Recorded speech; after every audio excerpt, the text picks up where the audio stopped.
नमस्कार, मैं हूं पद्मजा जोशी। आज से हम शुरू कर रहे हैं एक स्पेशल शो टाइम्स नाउ नव भारत पर, जिसका नाम है धाकड़ एक्सक्लूसिव। इस शो को आप सोमवार से शुक्रवार शाम 7 बजे रोज देखेंगे टाइम्स नाउ नव भारत पर।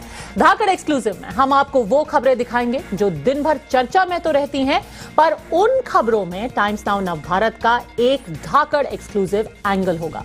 हम वो खबरें भी आपको दिखाएंगे जिनका सीधा सरोकार आपकी जिंदगी से है। वो खबरें भी होंगी जिनका आप पर असर होता है। तो आज पहले ही दिन हम असम मिजोरम सीमा विवाद का न सिर्फ संपूर्ण विश्लेषण आपके सामने रखेंगे, पर इसमें टाइम्स नाउ नव भारत का एक एक्सक्लूसिव एंगल, एक एक्सक्लूसिव रिपोर्ट दिखाएंगे। सबसे पहले शुरुआत करते हैं आज की हेडलाइन से। प्रधानमंत्री ने डिजिटल पेमेंट सोल्यूशन ई रूपी को लॉन्च किया। साथ ही पीएम ने कहा ई रूपी से भ्रष्टाचार होगा कम।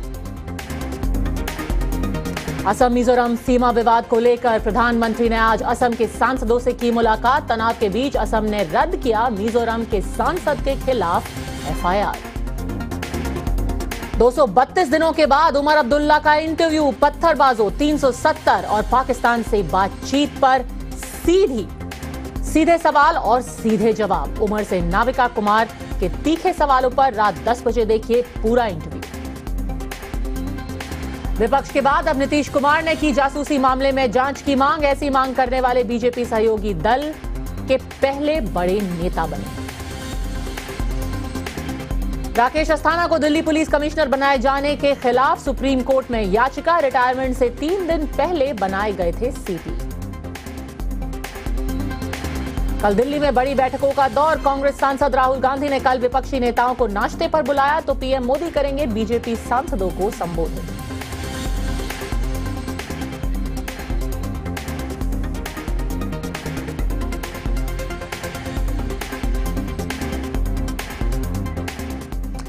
शो की शुरुआत हम आज की सबसे बड़ी खबर से कर रहे हैं। असम मिजोरम सीमा विवाद पर नफरत फैलाने का काम विदेशी धरती से किया जा रहा है। देश की छवि को धूमिल करने का प्रयास दूसरे देशों से किया जा रहा है। इस बड़ी खबर पर हम सभी तथ्यों को आपके सामने रखेंगे, लेकिन उससे पहले हम आपको बताते हैं कि असम मिजोरम सीमा विवाद पर आज क्या क्या हुआ। असम मिजोरम के बीच तनाव अब कम हो रहा है। पीएम मोदी मिजोरम के राज्यपाल हरिबाबू से मिले। असम के सांसदों ने भी प्रधानमंत्री से मुलाकात की, उन्हें एक मेमोरेंडम सौंपा। अमित शाह ने भी दोनों मुख्यमंत्रियों से फोन पर बात की। मिजोरम ने असम के मुख्यमंत्री पर की गई एफआईआर अब वापस ले ली है। असम मिजोरम सीमा विवाद में गोलीबारी के 6 दिन बाद अब तनाव धीरे धीरे कम हो रहा है। इस विवाद में प्रधानमंत्री नरेंद्र मोदी और गृह मंत्री अमित शाह की एंट्री के बाद मिजोरम सरकार के तेवर थोड़े नरम पड़ते दिख रहे हैं। प्रधानमंत्री ने आज मिजोरम के राज्यपाल हरिबाबू और असम के सांसदों से मुलाकात की। मिजोरम के मुख्यमंत्री जोरमथांगा ने उसके बाद कहा कि दोनों राज्य अब बातचीत के जरिए विवाद के समाधान का प्रयास करेंगे। उनके इस नरम तेवर का असर मिजोरम के मुख्य सचिव पर भी दिखाई दिया। मुख्य सचिव ने जानकारी दी कि उनका राज्य अब असम के मुख्यमंत्री हिमंत बिस्वा शर्मा के खिलाफ दायर की अपनी एफआईआर को वापस लेने को तैयार है। केंद्र सरकार की दखलंदाजी के बाद हालात सुधर तो रहे हैं, लेकिन कई लोग ऐसे हैं जो विदेशी धरती पर बैठ के भारत के खिलाफ लगातार साजिश कर रहे हैं। अब हम आपको दिखाएंगे कैसे असम मिजोरम सीमा विवाद में कुछ लोग कोशिश ये कर रहे थे कि आग को शांत करने की जगह उसमें तेल डाला जाए, उसे और भड़काया जाए। लेकिन पहले आपको असम मिजोरम के बीच कम होते तनाव पर असम के कैबिनेट मंत्री पीयूष हजारिका की बात सुननी चाहिए।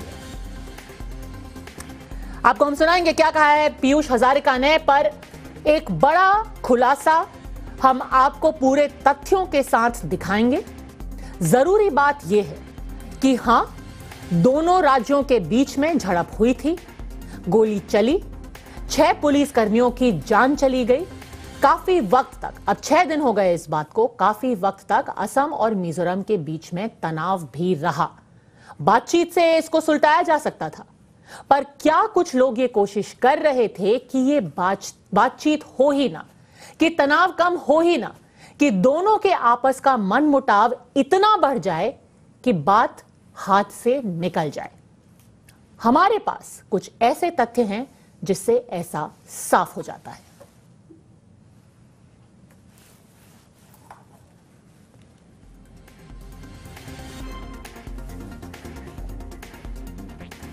अब हम आपको बताते हैं क्या है आज का धाकड़ एक्सक्लूसिव। एक तनाव का टूल किट हमारे हाथ लगा है। माइक्रो ब्लॉगिंग साइट ट्विटर पर असम और असम के मुख्यमंत्री के खिलाफ एक ट्विटर ट्रेंड चलाया गया, एक हैशटैग चलाया गया, शेम ऑन असम। उसके खिलाफ उस ट्रेंड में असम के खिलाफ ट्वीट किया गया। ज्यादातर ट्वीट, और इस पर आपको ध्यान देना चाहिए, वापस पहले ग्राफिक पर जाते हैं।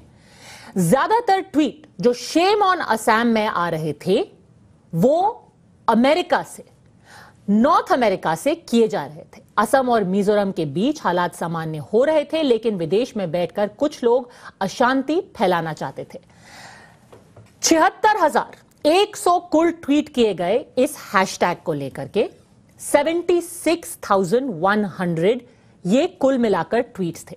उनमें से आधे से ज्यादा ट्वीट्स उन अकाउंट से थे जो कि अमेरिका से काम कर रहे थे। यूएस में बैठ करके ये शेम ऑन असम ट्रेंड किया जा रहा था। इसमें से महज 8% ट्वीट ऐसे थे जो कि असम के पक्ष में थे, 52% ऐसे थे जो असम के खिलाफ थे। एक नक्शा अब आपको दिखाते हैं। ये नक्शा जो आपके सामने है, कुल ट्वीट्स आप देख सकते हैं। 76,100 ट्वीट्स थे।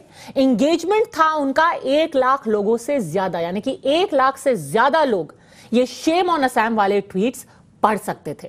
उनकी पोटेंशियल रीच थी 2.6 मिलियन।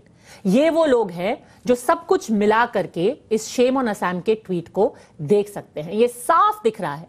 और इनमें से आधे से ज्यादा ट्वीट आ रहे थे अमेरिका से। हम आपको यह भी बता दें कि ट्विटर पर सक्रिय ये यूजर नकली या पेड अकाउंट्स हो सकते हैं।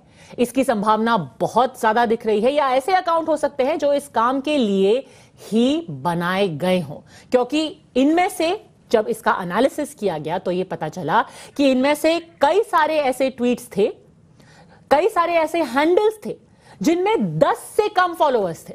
सोचिए, ऐसे हैंडल जो हैं तो ट्विटर पे पर उनको कोई फॉलो नहीं कर रहा और वो शेम ऑन असम ट्वीट कर रहे हैं। ऐसे भी कई हैंडल्स थे जिनमें 10 से 50 ही फॉलोअर्स थे। रविकांत हमारे संवाददाता हमारे साथ जुड़ गए हैं। इन सारे आंकड़ों से हम क्या समझ सकते हैं रविकांत? देखिए पद्मजा, इस पूरे इंसिडेंट को लेकर आज 2 डेवलपमेंट हुए। जब मिजोरम के राज्यपाल से प्रधानमंत्री ने मुलाकात की और उसके बाद असम के सांसदों से प्रधानमंत्री ने मुलाकात की। इस मुलाकात के बाद बीजेपी की तरफ से किरण रिजिजू ने साफ तौर पर कहा कि नॉर्थ ईस्ट में भारतीय जनता पार्टी और मोदी सरकार को बदनाम करने के लिए कांग्रेस पार्टी और कुछ एंटी सोशल एलिमेंट जो हैं वो आग में घी डालने का काम कर रहे हैं, क्योंकि केंद्र और गृह मंत्रालय इस पूरे घटनाक्रम पर नजर बनाए हुए है। केंद्र ये चाहता है कि दोनों ही राज्यों के बीच में आपसी सहमति से ये पूरा का पूरा मामला शांतिपूर्ण तरीके से हल हो जाए, यानी कोई भी वहां पर इंसिडेंट और ना बढ़े, इसकी पूरी कवायद की जा रही है।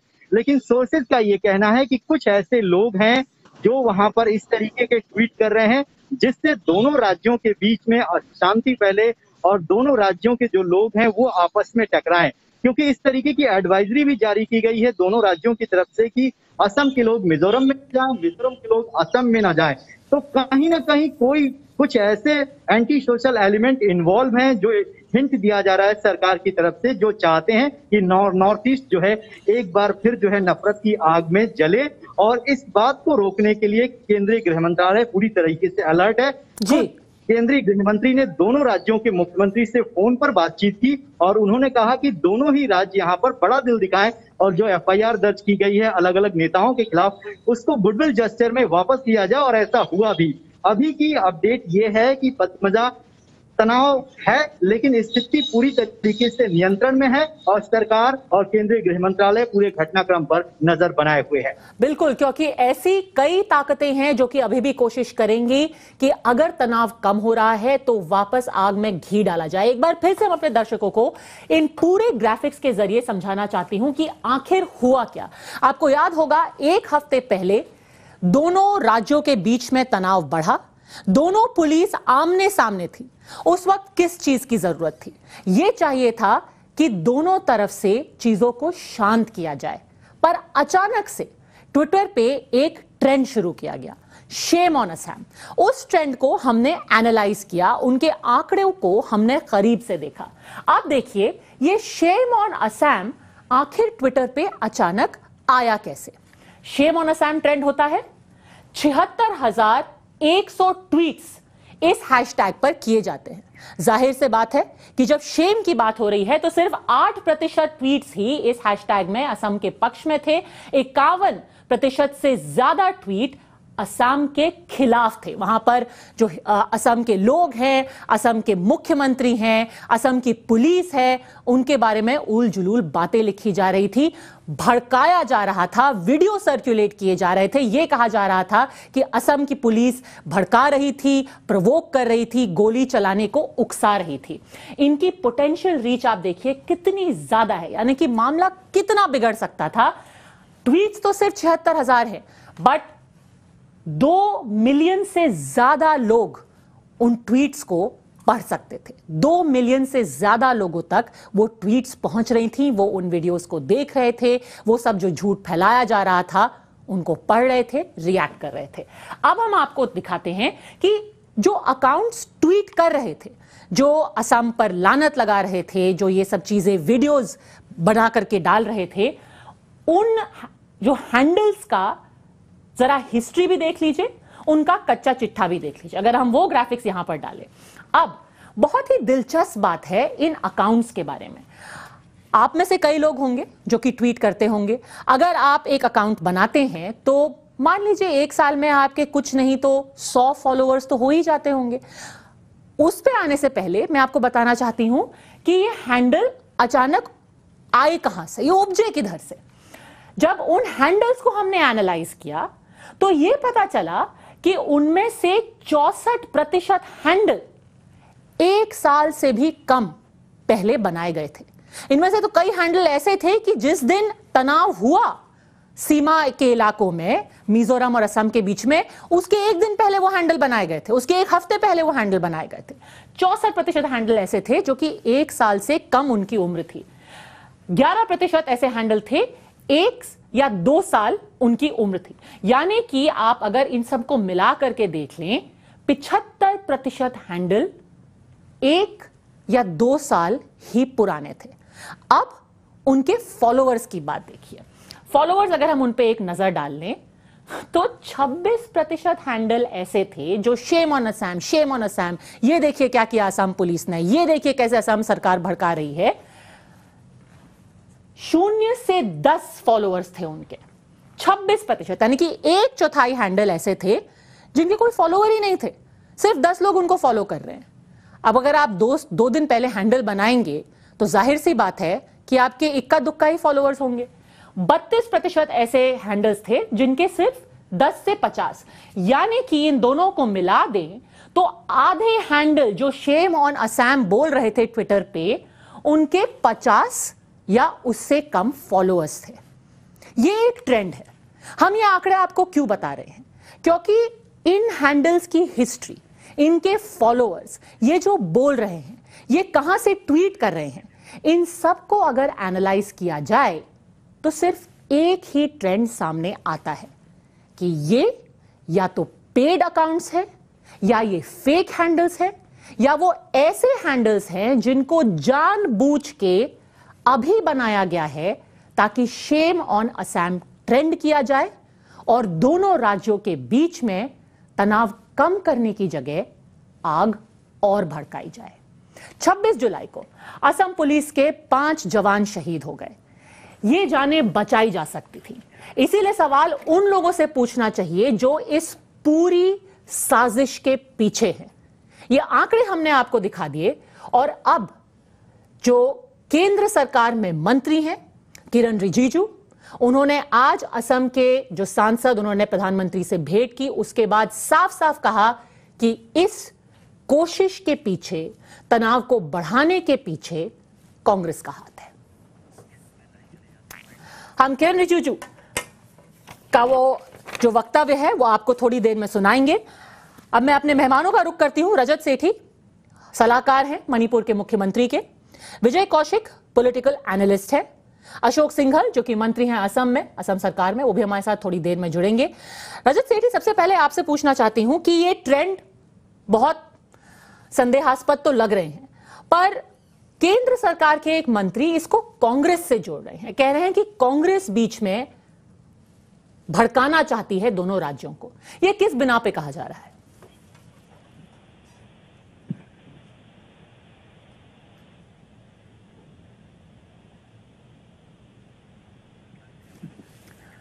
रजत सेठी, शायद आपका ऑडियो म्यूट है, अगर आप अपने को अनम्यूट कर पाएं।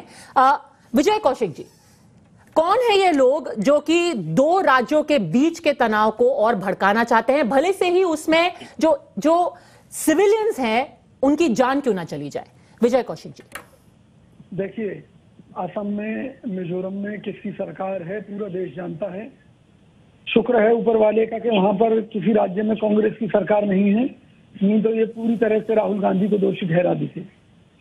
मुझे लगता है कि मोदी जी की सुनना बंद कर चुके हैं इनकी ही पार्टी में जो राज्यों के मुख्यमंत्री हैं वो लोग। उसी के चलते ये हिंसा हुई। और सबसे बड़ा मुद्दा ये है कि दो राज्य जहाँ की बीजेपी का शासन है, दोनों ही राज्य आपस में जूझ पैजार करते हैं, मारधाड़ होती है, इस तरह के हालात पैदा हो जाते हैं जैसे हम चाइना के साथ या पाकिस्तान के साथ युद्ध लड़ रहे हों। तो इसका दोषी कौन है? बजाय इसके कि भाजपा अपनी गलती स्वीकार करे, भाजपा अपनी जो गंदी राजनीति है उस पर विराम लगाते हुए दोनों राज्यों के बीच में एक संतुलन बनाने का काम करे, सीधा आरोप ठोक दिया कांग्रेस के ऊपर। रजत सेठी, नाकामी अपनी, दोष कांग्रेस पर। देखिए, ये एक तो ये जो द्वंद है कांग्रेस बनाम बीजेपी, इस लेंस से अगर आप देखेंगे तो पूरे मसले की जो संजीदगी है उसी को खो बैठेंगे। तो जो दूसरे आपके में स्पोक्स पर्सन आए हैं या जो भी एनालिस्ट आए हैं, इनसे कहिए पहले नॉर्थ ईस्ट घूम के तो आए, कम से कम जाने तो कि वहां की यथास्थिति कैसी है। कमेंट तो करना बहुत आसान होता है दूर से बैठे, पहली चीज है। दूसरी चीज मैं आपको बताऊं, कुछ ऐसी चीजें हुई हैं जो कांग्रेस इसको एक्सप्लॉइट जरूर करना चाहती थी। उनकी राजनीति में तो नॉर्थ ईस्ट में पूर्ण विराम लग गया। पहले 7 प्रदेशों में इनकी सरकार थी, इंक्लूडिंग मिजोरम और इंक्लूडिंग असम। और कुछ ऐसी समाबंधी प्रधानमंत्री मोदी जी की, एक एक करके हर प्रदेश को ये लोग खो बैठे। अब इनको सत्ता का लालच वापस से समझ में आ रहा है कि कुछ ना कुछ तो करना पड़ेगा।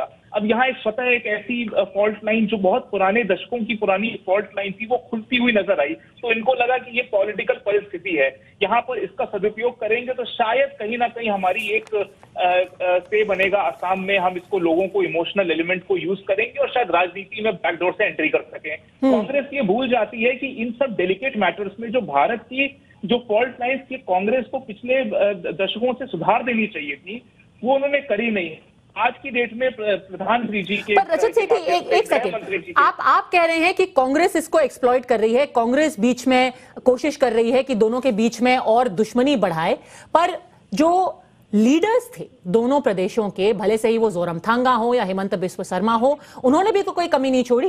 वो भी तो आपस में बोल रहे थे कि आपने ऐसा किया, आपने वैसा किया, होम मिनिस्टर को ट्वीट कर रहे थे, प्रधानमंत्री को ट्वीट कर रहे थे। तो बातें तो वहां से शुरू हुई। डीजीपी कह रहे थे कि हम उनके मेंबर ऑफ पार्लियामेंट को अरेस्ट करने जा रहे हैं। देखिए पद्मजा जी, मैं नॉर्थ ईस्ट में पिछले 8 साल से काम कर रहा हूँ। मैं मानता हूं कि वहां पर जमीन का जो विषय है वो इतना ज्यादा इमोशनल विषय है जिसमें कि हर व्यक्ति उसको सोचता है कि ये मेरे फोर फादर्स की जमीन है जिसका एक एक इंच मुझको बचा सकना है। वहां की सारी राजनीति ही जमीन की, मातृभूमि की रक्षा के लिए रहती है। वहां के लोकल लोग काफी ज्यादा सेंटिमेंट जोड़ के रखते हैं। ऐसी परिस्थिति थी जो कि एक प्रदेश अपनी जनता के प्रति उसका उत्तरदायित्व होता है, उसके प्रति उसकी जवाबदेही होती है। वहां पर ये हेमंत बिस्व शर्मा जो मुख्यमंत्री हैं असम के, उन्होंने अपने 6 जवान को खो दिया इस बैटल ग्राउंड में, जो छिड़ गई थी लड़ाई। उनकी जवाबदेही तो बनती है, वो उनको भी तो चेहरा धाना है अपनी जनता को। और ऐसे भी सेंटिमेंट भी बहुत ज्यादा सेंटिमेंटल वहां पर भी वो क्या जवाब देते हैं कि क्यों हुआ ऐसी घटना। तो उनको भी लगा कि नहीं, यहाँ पर सच में एलएनजी की अगर गन्स को इस्तेमाल किया गया, उन्होंने उसके एविडेंसेस रखे। विजय कौशिक, और ये पहली बार नहीं है, ये पहली बार नहीं है कि नॉर्थ ईस्ट में, पूर्वोत्तर में कोई बाउंड्री डिस्प्यूट हुआ है, सालों से चला आ रहा है। पर सवाल यह है कि कौन है ये लोग जो कि 76,000 ट्वीट करके अचानक से ही वो पता नहीं कहां से आते हैं, नॉर्थ अमेरिका में बैठ करके ट्वीट कर रहे हैं। भारत में कोई शेम ऑन असम नहीं कह रहा है, कहीं नॉर्थ अमेरिका में 76,000 लोग कह रहे हैं कि चलो आज असम को शेम ऑन असम कहते हैं। क्यों? आपको नहीं लगता कि ये नफरत फैलाने की कोशिश है? मेरी बात सुनिए, जो नफरत फैलाने का काम है तो भाजपा के जिम्मे में आया हुआ है, भाजपा का ये शुरू से ही काम है। तो ये अमेरिका में भाजपा बैठी हुई है, अमेरिका में क्या अमित शाह बैठे हुए हैं, वहां से ट्वीट कर रहे हैं शेम ऑन असम? अभी आपने कहा कि वहाँ क्या भाजपा बैठी हुई है, तो मैं आपसे पूछना चाह रहा हूँ क्या मिजोरम में कांग्रेस बैठी हुई है? अरे सर, मैं आपसे सीधा सीधा सवाल पूछ रही हूँ, मैं आपको आंकड़े दिखा रही हूँ। सरकार इनकी ट्विटर का इस्तेमाल बहुत वक्त से लोगों को भड़काने के लिए किया जा रहा है, ये बात तो साफ हो गई है। पहले हमने 26 जनवरी को देखा जब किसान आंदोलन को हाईजैक किया गया और लोग ट्विटर पे कह रहे थे कि चलो रेड फोर्ट की तरफ चलो, लाल किले पर चढ़ो, चढ़ाई कर दो। सोशल मीडिया का इस्तेमाल हो रहा है। एक बार फिर से वो मैप दिखाते हैं विजय कौशिक जी को। आप मुझे एक सीधा सा जवाब दीजिए। हम आपको बता रहे हैं कि जब दोनों प्रदेशों के बीच में तनाव चरम पर था, ये कौन लोग थे जो अमेरिका में बैठ करके शेम ऑन असम कह रहे थे? कौन लोग? वही तो कह रहा हूँ। क्या ये हिमंत बिस्वा शर्मा है? क्या ये रजत सेठी हैं? क्या ये मोदी जी हैं? कौन है ये लोग? क्या ये पता नहीं लगा सकती कि भी वहां से जो ट्विटर पर ये इस तरह से खेल खेला गया है, इसके पीछे कौन लोग हैं? उनके खिलाफ मुकदमे दर्ज कीजिए। नहीं, मुकदमे तो बेशक दर्ज होंगे, मुकदमे तो बेशक दर्ज होंगे, होने भी चाहिए, पर जो जाने चली गई वो तो वापस नहीं आ सकती। जो आरोप लगा रहे हैं भाजपा प्रवक्ता, तो इनको तो चुल्लू भर पानी में डूबकर मर जाना चाहिए। नहीं, इनकी सरकार मत चाहिए। मैं आपको थोड़ा सा कुछ चीजें बता देता हूँ। आपको याद होगा पद्मजा जी, आपने एक स्टोरी ब्रेक करी थी टाइम्स नाउ पर कि राहुल गांधी के जब फॉलोवर्स ट्विटर पे जब फॉलोवर्स थे, जब उसके बारे में समझा गया तो कई फॉलोवर्स उनके मंगोलिया, कोरिया और अलग अलग देशों से पाए गए। काफी हल्ला हुआ था कि ये देश की राजनीति, इंटरनल मैटर्स पे ये मंगोलिया के ट्वीट बॉट्स कहां से आ गए। तो काफी ऐसा एक राजनीतिक विषय भी उठा था उस दौरान। ये वही बच्चे बॉट्स हैं, ये वही बॉट्स हैं, और इसीलिए जितने भी माननीय मेंबर्स ऑफ पार्लियामेंट हैं उन्होंने जाके प्रधानमंत्री जी के सामने ये बात रखी कि ये कहीं ना कहीं ये वही राहुल गांधी के बॉट्स हैं जो कि अलग अलग देशों से ट्रैफिक एंगेजमेंट बढ़ा रहे हैं और असम के अगेंस्ट खड़ा करने की कोशिश कर रहे हैं। आप मुझे बताइए, या तो ऑल्टरनेटिव फैक्ट दीजिए। ये तो बड़ा सिंध है, ये तो डॉक्यूमेंटेड फैक्ट है कि राहुल गांधी में आधे जितने भी उनके फॉलोअर्स थे सब अलग अलग देशों से थे। भारत से कम फॉलोअर थे राहुल गांधी के, बाहर से ज्यादा थे। तो ये तो फैक्ट है, एस्टैब्लिश्ड फैक्ट है। मेरा आपको यही कहना है कि ये इंटरनेशनल कॉन्स्पिरेसी कहां से आई? बाहर के लोगों को तो पता भी नहीं है कि मिजोरम में ऐसा क्या डिस्प्यूट है। क्लियरली मुझे ऐसा लगता है कि वही सारे बॉट्स जो कांग्रेस से एंगेज करके रखे थे अपने ट्विटर पे फॉलोवर्स, विजय कौशिक, वही लोग होंगे शायद। विजय कौशिक जी, मैं एक बात बड़ा स्पष्ट रूप से कहना चाहता हूं कि सूचना प्रौद्योगिकी के इस युग में भाजपा प्रवक्ता मूर्खों वाली बात कर रहे हैं कि किसी को पता ही नहीं है कि असम और मिजोरम के बीच में क्या चल रहा है। सारी दुनिया को मालूम है दोनों राज्यों में भाजपा। विजय कौशिक जी, बहुत ही आदर पूर्वक मैं आपसे पूछना चाहती हूँ कि अगर कोई शेम ऑन असम लिखेगा और अगर मिजोरम और असम के बीच में झगड़ा है, कहां से ट्वीट्स आने चाहिए? मान लीजिए कि अगर देश में लोग ट्वीट भी कर रहे हैं, ऐज़ल से आएंगे, मैं कह रही हूं शायद मेघालय से आ जाएं, शायद त्रिपुरा से आ जाए, शायद दिल्ली से आ जाए, बैंगलोर से आ जाए, चेन्नई से आ जाए। अचानक कोई फिलाडेल्फिया में खड़ा होकर कहता है नहीं, आज मैं असम से बहुत नाराज हूं, आज मैं शेम ऑन असम लिखूंगा। कहां से? आप मुझे तो बताइए ना। ये तो भाजपा का काम है। ना तो आपको टेक्नोलॉजी का ज्ञान है और ना ही आपको उस रीजन का ज्ञान है जिसके बारे में आप कमेंट करने नेशनल टेलीविजन पर आ गए हैं। तो पद्मजा जी, मैं आपसे रिक्वेस्ट करता हूँ ऐसे लोगों को बुलाइए जो कम से कम थोड़ा तो एक्सपीरियंस हो। यहाँ पे बैठ के एक सेकंड नहीं कभी जिंदगी में वहाँ की राजनीति पर टिप्पणी बेसिस क्या है? इनका लोकल स्टैंड है, कुछ नहीं है। राजनीति अगर कोई कर रहा है सर, आप आखिरी बार नॉर्थ ईस्ट कब गए मुझे बताइए। आप नॉर्थ ईस्ट कब गए? वो भाई साहब एक सेकंड, आप नॉर्थ ईस्ट कब गए? एक हाथ में हलवा है। नहीं रुकिए, आप ये सब जनरल ज्ञान मत दीजिए। आपके जनरल ज्ञान। विजय कौशिक जी, नॉर्थ ईस्ट कब गए? मैं आपसे एक बहुत ही सीधा सा सवाल पूछ रही हूँ, बहुत ही सीधा सा सवाल पूछ रही हूँ कि अगर दो राज्यों में झगड़ा होता है तो उस राज्य के लोग लिखेंगे ट्विटर पे जाके। मैं तो कह रही हूँ विजय कौशिक जी, आप जाकर के लिखिए ट्विटर पे, पर आपको भी ये बात अजीब नहीं लग रही कि कोई आदमी जिसका कुछ लेना देना नहीं है, जो उन राज्यों से सैकड़ों किलोमीटर दूर बैठा हुआ है, अपना 2 दिन पहले उसने ट्विटर अकाउंट बनाया है, वो असम के बारे में, असम की राजनीति के बारे में, मिजोरम के बारे में क्यों लिख रहा है? मैं आपको कुछ और तस्वीरें और आंकड़े दिखाऊंगी। एक छोटे से ब्रेक के लिए हम रुक रहे हैं। ब्रेक की दूसरी तरफ हमारे साथ असम सरकार के एक मंत्री भी जुड़ेंगे। लौटते हैं। आप देख रहे हैं धाकड़ एक्सक्लूसिव, मेरे यानी पद्मजा जोशी के साथ। आज का धाकड़ एक्सक्लूसिव हम आपको दिखा रहे हैं कि कैसे जब मिजोरम और असम के बीच तनाव का माहौल था, कुछ लोग कोशिश कर रहे थे कि इस आग में और घी डाला जाए, और उन्होंने इस्तेमाल किया ट्विटर के टूल किट का। कई सारे ट्वीट्स उस दौरान किए गए जिसमें शेम ऑन असम का एक हैशटैग, नफरत फैलाने वाला हैशटैग इस्तेमाल किया गया, और उस हैशटैग का अगर मुआयना किया जाए तो एक ट्रेंड साफ दिखाई देता है। पहले आप देखिए कि उस वक्त में कितने ट्वीट्स इस हैशटैग में किए गए, शेम ऑन असम हैशटैग जो इस्तेमाल किया गया, और उसमें 76,100 कुल ट्वीट्स किए, जो कि 26 लाख लोग, ट्वीट सिर्फ इतने थे, उसमें 51% असम के खिलाफ थे, और 26 लाख लोगों तक वो ट्वीट्स पहुंचे।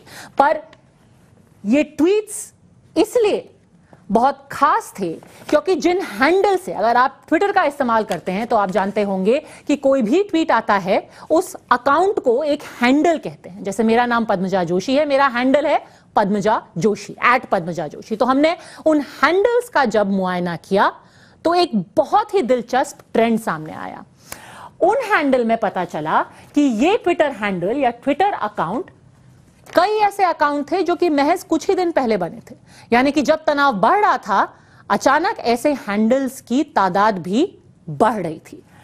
इसमें 64% हैंडल वो थे जो कि 1 साल से भी कम पुराने थे, यानी कि जब तनाव हुआ उसके कुछ ही दिन पहले 64% ये हैंडल बनाए गए। 11% से ज्यादा हैंडल ऐसे थे जो कि 1 और 2 साल ही पुराने थे। कई लोग ऐसे हैंडल बना करके रख लेते हैं, जब ऐसा कुछ ट्रेंड करना होता है तो वो सब एक्टिव हो जाते हैं। ये मिलाकर के देखे तो 3/4 हैंडल जो शेम ऑन असम का हैशटैग इस्तेमाल कर रहे थे, महज 1 या 2 साल या उससे भी कम पुराने थे।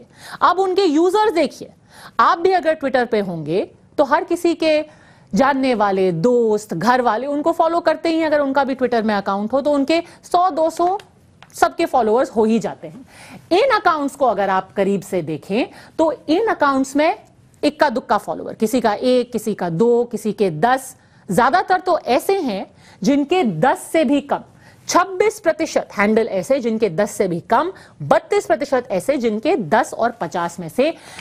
मिला जुला के ये आप समझ सकते हैं कि ये अचानक बने हुए अकाउंट्स एक खास मकसद से बनाए गए थे। इसीलिए सवाल ये उठता है कि क्या ये नफरत वाले हैंडल थे, जिनको नफरत वाला हैशटैग और नफरत वाले ट्वीट्स के लिए ही खास बनाया गया था। किरण रिजिजू ने आज क्या कहा इन हैंडल्स के बारे में, इस ट्रेंड के बारे में, और ये नफरत फैलाने की कोशिश के बारे में, आइए आपको सुनाते हैं। बाहर के तथ्य आप सोशल मीडिया के माध्यम से आप लोग भी तहकीकत कर सकते हैं। हम लोगों के पास सरकारी, हम लोग का अपने एक व्यवस्था से भी पता चल गया कि बाहर से बहुत से तथ्य हैं जो इस वायलेंस को ये मिजोरम और असम को जो बाउंड्री इशू को लेकर के भड़काने का काम कर रहे हैं।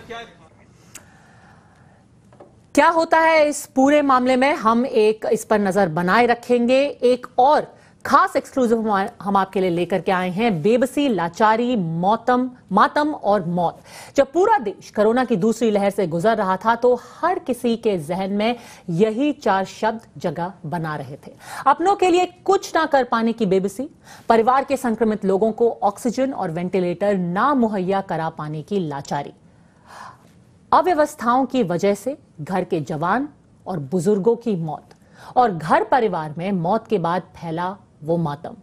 एम्बुलेंस की कमी, डॉक्टर नर्सों की कमी, ऑक्सीजन वेंटिलेटर्स की कमी, हाइड्रोक्लोरोक्विन और रेमडेसिविर की कमी, अस्पतालों में बिस्तरों की कमी। कमियां इतनी निकली कि लोगों की जिंदगी भी कम हो गई। जहां आम जनता की उम्मीदें अव्यवस्थाओं की चौखट पर दम तोड़ रही